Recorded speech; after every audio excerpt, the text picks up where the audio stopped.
Gak ada yang mengurusin jenazahnya sampai ditemuin nih ada surat terakhir untuk Tuhan di bawah bantalnya dia. Nangis semuanya.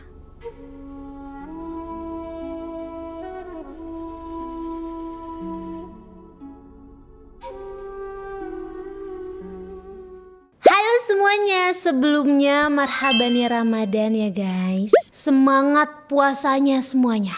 Di video kali ini aku mau buat edisi Ramadan. Nama segmennya Jejak Iman.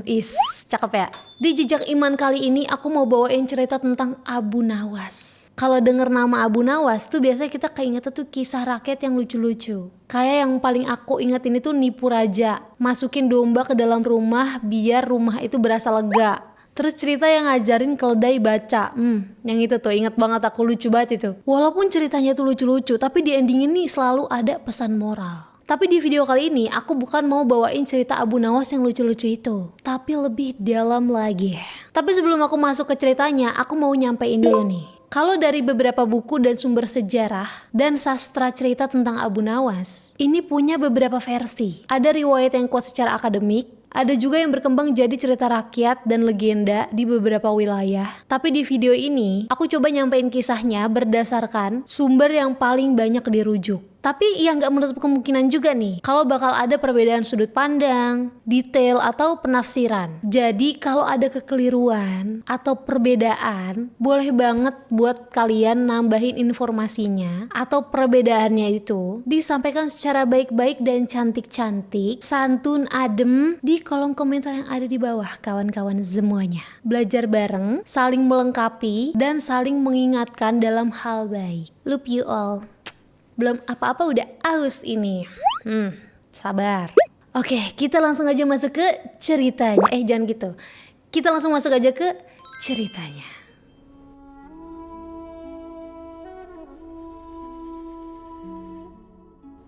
Di tahun 747 Masehi lahirlah Abu Nawas atau Abu Ali Al-Hasan atau Abu Nuwas. Abu Nawas ini lahir di Ahvaz, Iran dengan darah Arab dan Persia. Ayahnya Abu Nawas ini meninggal dunia dari Abu Nawas ini masih kecil. Sepeninggal ayahnya, Abu Nawas ini dibawa sama ibunya ke Basra, Irak. Di sana tuh Abu Nawas banyak banget belajar, kayak ilmu hadis, sastra Arab, ilmu Al-Quran, ya gitu-gitulah banyak. Abu Nawas ini ketemu nih sama orang-orang Arab Baduy biar bisa memperhalus serta memperdalam kesustraan bahasa Arab. Abu Nawas ini emang cerdas banget guys. Banyak juga nih orang-orang yang bisa lihat dari awal kalau si Abu Nawas ini punya bakat. Karena katanya itu bisa ngebuat kata-kata tuh kayak hidup gitu. Sampai gak lama dari itu, Abu Nawas ini terkenal jadi seorang sastrawan. Pokoknya Abu Nawas ini tuh cepet banget viralnya. Karena puisinya yang dia buat ini beda sama puisi-puisi yang ada pada saat itu. Dimana nih ya, puisi-puisi pada saat itu biasanya tuh lebih ke tradisional. Kayak temanya tuh padang pasir gitu-gitu. Tapi Abu Nawas malah ngangkat kehidupan di kota. Jadi puisinya ini tuh tentang anggur, tentang pesta, tentang kehidupan malam. Beda kan dari yang lain. Tapi ya sama nih, biasanya nih yang beda-beda gini itu pasti banget nih sering kontroversial. Sama aja sama puisinya si Abu Nawas. Karena di situ Abu Nawas ini gak nutup-nutupin, gak pakai perumpamaan apa-apa gitu ya. Jadi emang seterang-terangan itu isi puisinya. Padahal ya pada zaman itu banyak nih orang-orang itu pengen dilihat itu alim,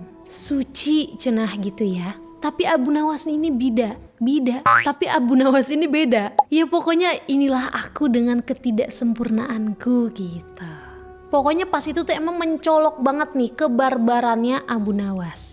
Sebenarnya orang-orang pada saat itu ada yang kagum, ada juga yang apaan sih? Terus juga ada ulama-ulama yang mengkritik. Kurang lebih tuh kritiknya gini, bagaimana mungkin seorang muslim menulis seperti ini? Tapi Abu Nawas juga gak pernah mengklaim dirinya suci, dia ahli ibadah atau sejenisnya, gak pernah. Dia ngasih tahu kalau ya ini saya manusia biasa yang penuh celah. Karena emang walaupun Abu Nawas ini dapat pendidikan agama, tapi emang semasa muda dia ini lebih suka kehidupan yang huru-hara. Dari yang aku baca nih ya, Abu Nawas ini termasuk pemabuk berat. Tapi saking gokilnya dia, walaupun lagi mabuk nih ya, dia bisa nih ngeluarin kata-kata hari ini. Oke, singkat Enggak dong, kata-kata mutiara gitu, kata-kata puisinya. Abu Nawas juga sering banget dipanggil ke istana untuk bacain puisi-puisinya di hadapan orang-orang penting. Lewat kata-katanya Abu Nawas juga jago nyindir, kayak nyindir orang-orang munafik, mengkritik tokoh-tokoh penting. Sampai ada nih di mana satu hari Abu Nawas ini bacain puisinya, dan puisi itu buat sang khalifah. Dan sang khalifah ini tersinggung sama isi puisinya Abu Nawas. Dan karena hal itu Abu Nawas ini dipenjara. Sebenarnya ya Abu Nawas ini gak sekali dipenjara, udah beberapa kali. Karena syairnya itu, karena puisinya yang kadang tuh dianggap kelewatan. Nah di dalam penjara perlahan-lahan puisinya Abu Nawas ini berubah, kayak lebih kalem gitu, gak barbar lagi. Puisinya bukan lagi tentang dunia, tapi tentang takut dan dosa. Kayak yang satu ini nih. Ya Allah, jika dosaku besar, aku tahu ampunanmu lebih besar. Jika engkau tak menerima kecuali orang-orang soleh, lalu kepada siapa orang-orang berdosa seperti aku berharap? Terus ada lagi nih yang aku tahu. Ya Tuhanku, hamba tidak pantas menjadi penghuni surga. Namun hamba juga tidak kuat menahan api neraka.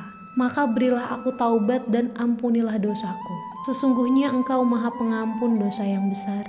Dosaku bagai pasir di lautan. Maka berilah aku taubat Tuhai Tuhanku yang memiliki keagungan. Umurku tiap hari berkurang, sedangkan dosaku tiap hari bertambah. Bagaimana aku menanggungnya? Wahai Tuhanku, hamba-Mu yang berbuat dosa telah datang kepadamu dan mengakui segala dosa dan telah memohon kepadamu. Maka jika Engkau mengampuni, maka Engkaulah yang berhak mengampuni. Jika Engkau menolak, kepada siapakah lagi aku mengharap selain kepada Engkau? Nyes, friend, nyes banget. Masya Allah ya. Dari syair yang kedua ini, ada dua versi nih. Ada yang nyeritain kalau syair ini itu adalah sebuah jawaban dari Abu Nawas. Pas ada muridnya dia yang nanya ke dia, gimana caranya merayu Tuhan. Tapi versi lain itu nyeritain kalau sebelumnya Abu Nawas ini mimpi, dinasihatin sama seseorang. Seseorang itu bilang gini, jika engkau tidak mampu menjadi garam yang melezatkan makanan, setidaknya jangan jadi lalat yang membuat jijik dan merusak makanan. Habis mimpi itu Abu Nawas bangun nangis dan terciptalah syair itu.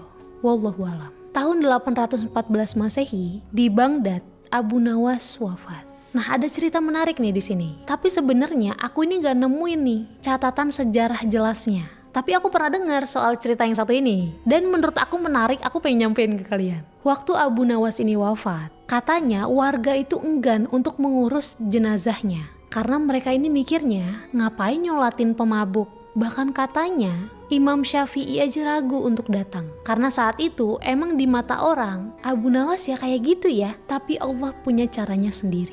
Dimana katanya ditemuinlah ada surat secarik kertas gitu di bawah bantalnya Abu Nawas. Yang orang-orang bilang ini tuh surat terakhir untuk Tuhan. Isinya tuh syair yang tadi itu. Ya Tuhanku, hamba tidak pantas menjadi penghuni surga. Tapi aku pun tak kuat menahan api nerakamu. Yang itu tadi.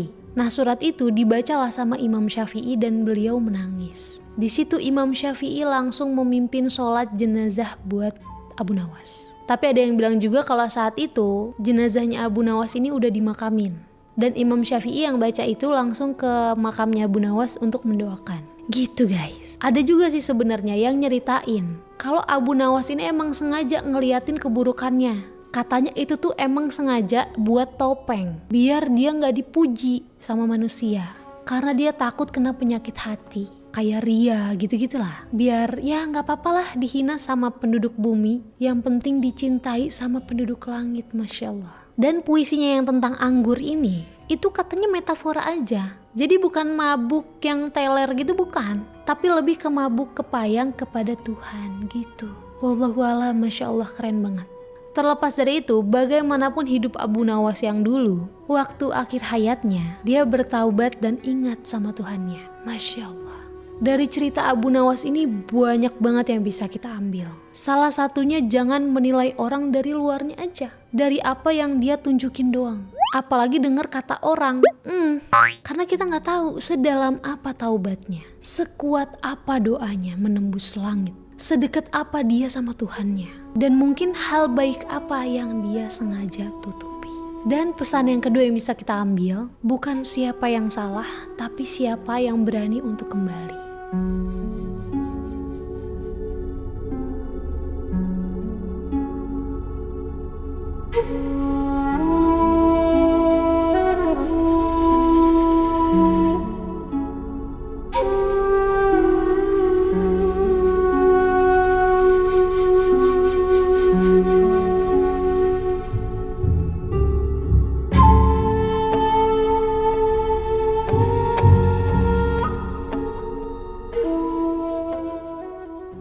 Segitu aja video kali ini. Salah dan kurangnya mohon maaf. Sama-sama belajar serap yang baiknya. See you the next video. Semangat puasanya!